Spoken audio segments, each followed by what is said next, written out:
Hi, I'm Danny and these are my diecast disasters. In this video, I'm going to be turning a Lone Star Roadmaster Rolls-Royce Silver Cloud Mark III into a post-apocalyptic style boss's car. So, Lone Star was a trademark of Die Casting Machinery Tools Limited and was founded in London in 1940. They started producing the Roadmaster series, I think, in 1960, and I believe this model was first produced in 1963. It's quite a quirky little casting. It has quite a few moving parts, the doors, the bonnet, and the boot. This example is missing quite a lot of paint. The windscreen is long gone, and the wheels are in pretty bad shape. One of them's completely melted. You can see it has some nice details here and there on it. It's a bit larger than your average Matchbox car.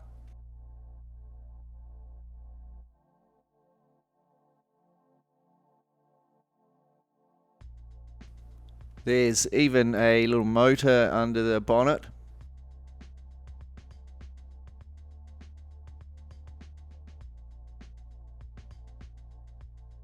There's no way I'm going to be able to get any spare parts for this vehicle, so I thought it would be a good candidate for a Mad Max post-apocalyptic style build. And what better ride for the boss of a post-apocalyptic gang than a Rolls-Royce?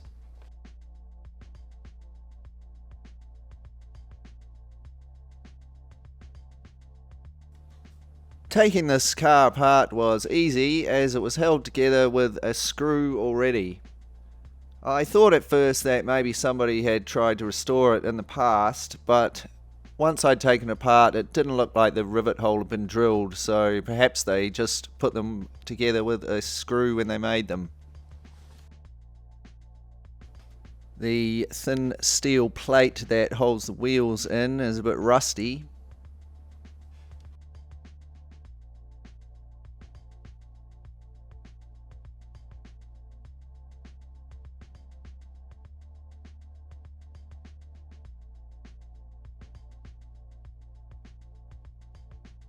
I used some poly stripper to strip the paint from the body of the car and the doors.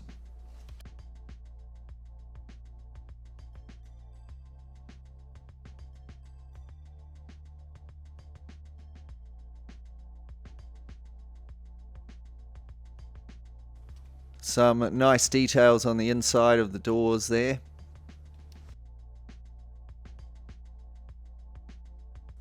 I use a wire brush on my rotary tool to remove any oxidation and clean up the castings.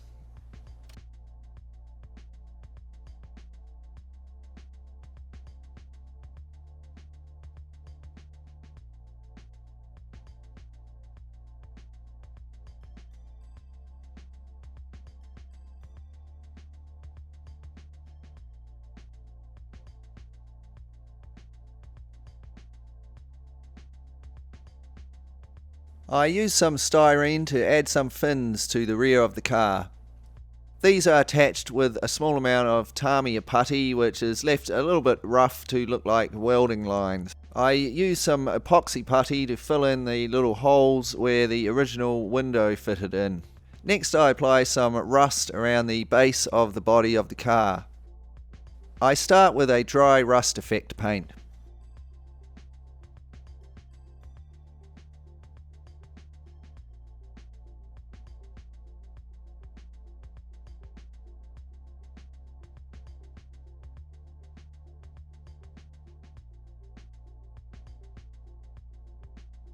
I then apply some rust washes. Once this has dried, a layer of varnish is added to help strengthen it.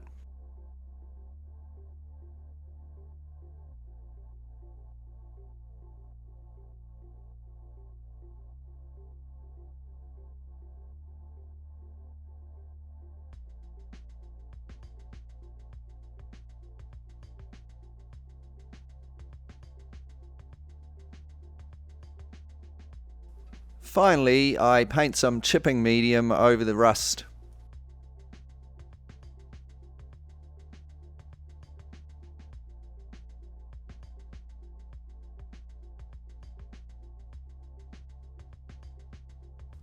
Using some metallic medium and blue paint, I make a very light metallic blue.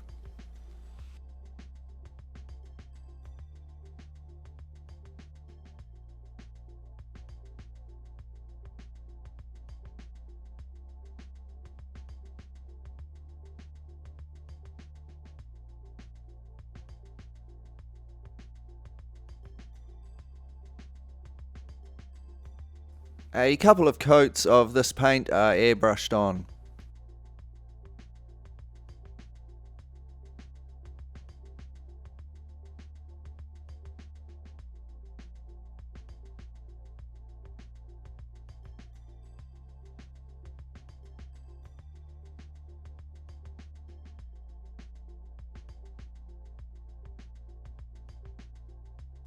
Next, the details are painted in.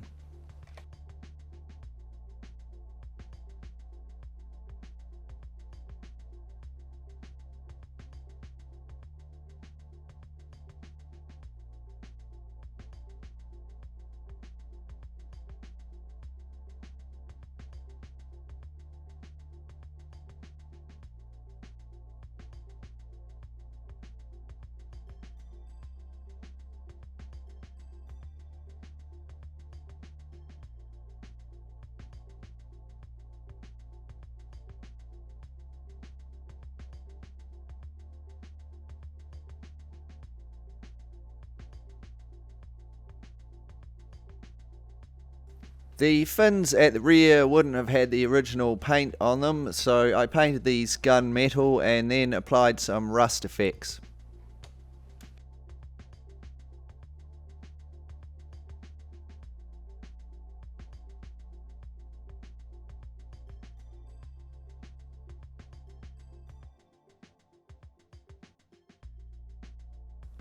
To expose the rust around the bottom of the body of the car, I first apply some water.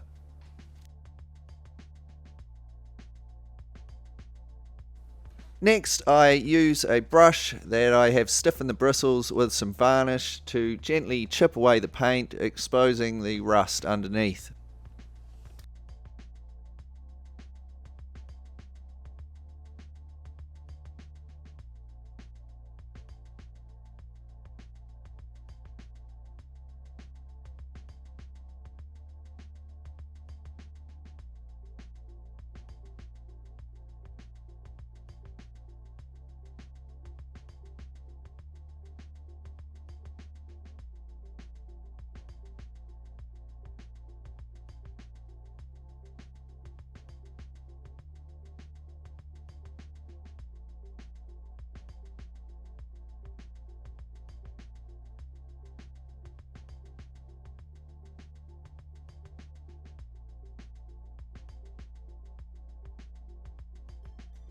A dark black wash is applied to the engine bay. A dark wash is also used to highlight the bumpers and the grille areas.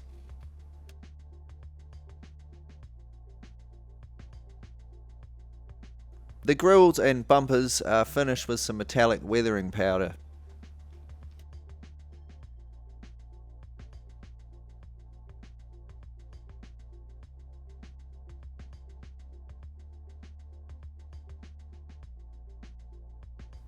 I use a mixture of gunmetal, burnt red and blue metallic weathering powders to finish the rusty fins.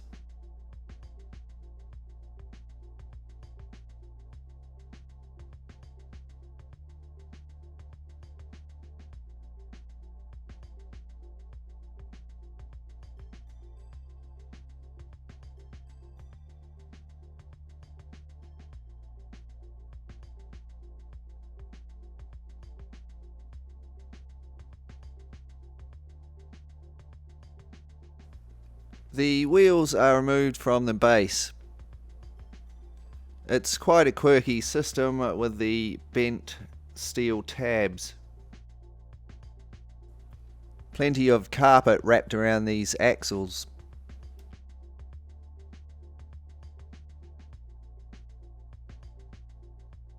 There was a lot of oxidation on this base, which is cleaned off with my rotary tool.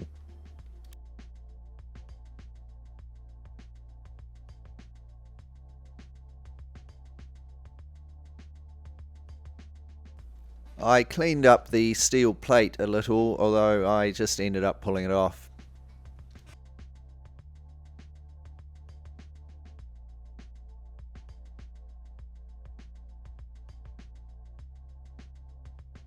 I fabricate some new axle housings out of some aluminium tubing, some putty and some steel plate.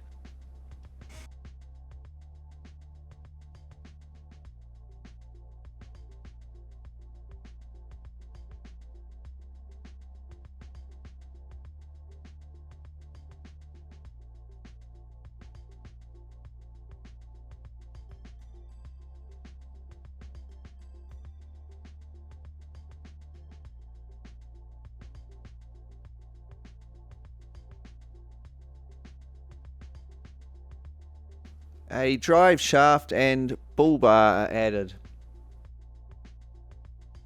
I made some small barbed wire and wrapped it around the bull bar. Using some nails, I make some rough looking metal spikes. These are also attached to the bull bar using some Tamiya putty.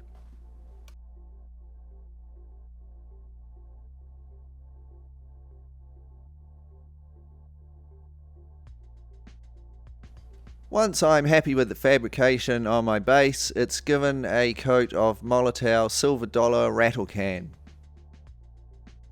I really love this paint as it gives a good strong base to work on and always goes on super smooth and looks good. Gun metal is used to paint some more of the details on the base.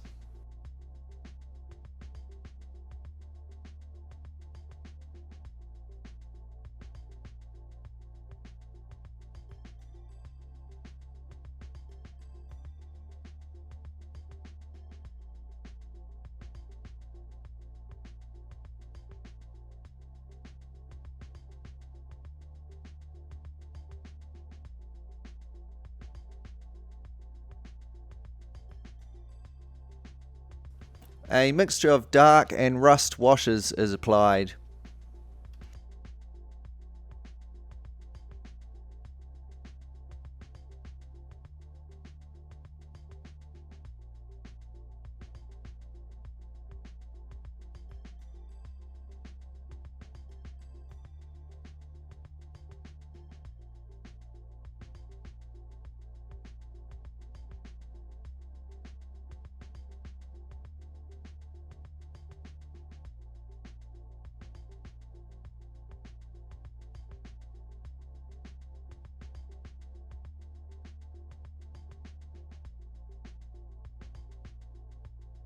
Metallic weathering powders are used to finish the base.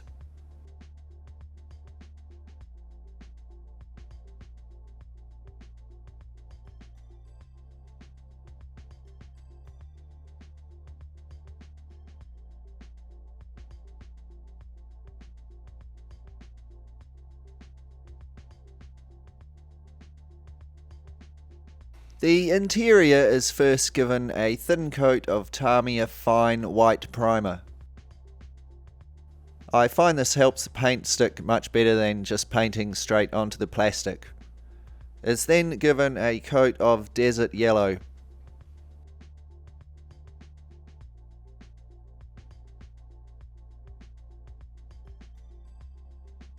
It is finished with a strong tone wash.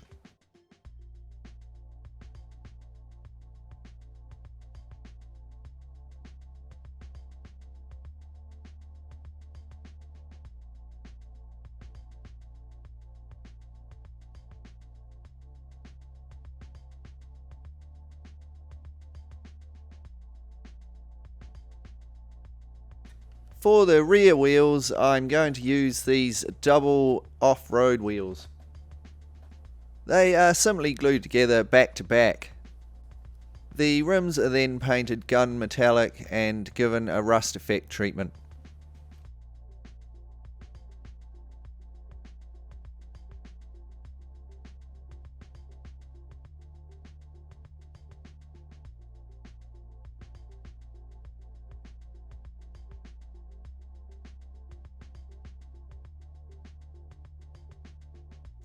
So here are all our painted parts ready to be put together.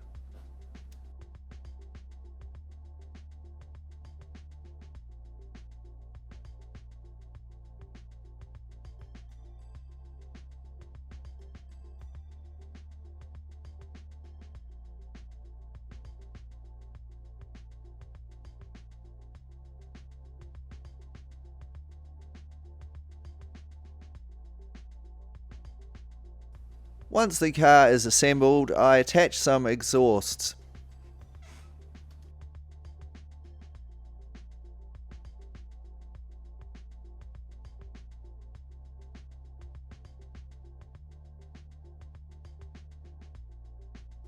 The final step was to add some dusty weathering to the car.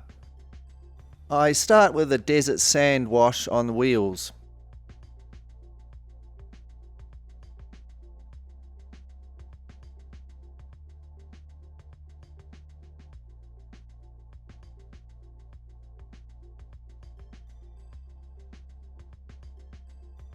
I then move on to some dust weathering powders.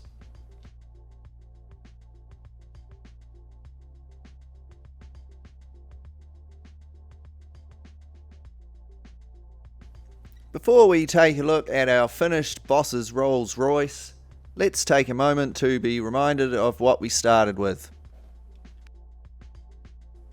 A non-functioning, worn-out old silver cloud with a chippy, ugly red paint job, a missing windscreen and some melted wheels.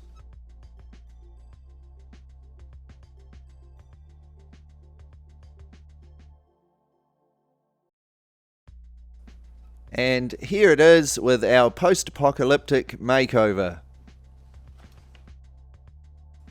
This would have to be a pretty flash ride for any post-apocalyptic boss. They can cruise the wastelands in luxury style in their silver cloud. Anyone who decides to get in their way will be skewered and barbed. They won't have to worry about too much dust in their eyes with their nice new windscreen, which I scavenged from something or other, I don't really know. The car will have plenty of traction with those big double back wheels.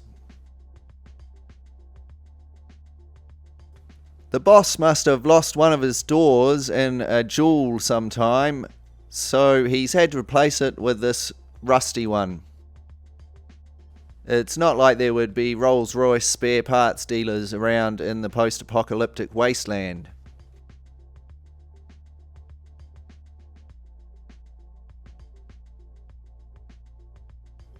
While we take the car off the turntable and have a closer look at it, I'll take a moment to welcome all my new subscribers and say a massive thanks to everyone for the cool comments on my videos. Thanks heaps everyone.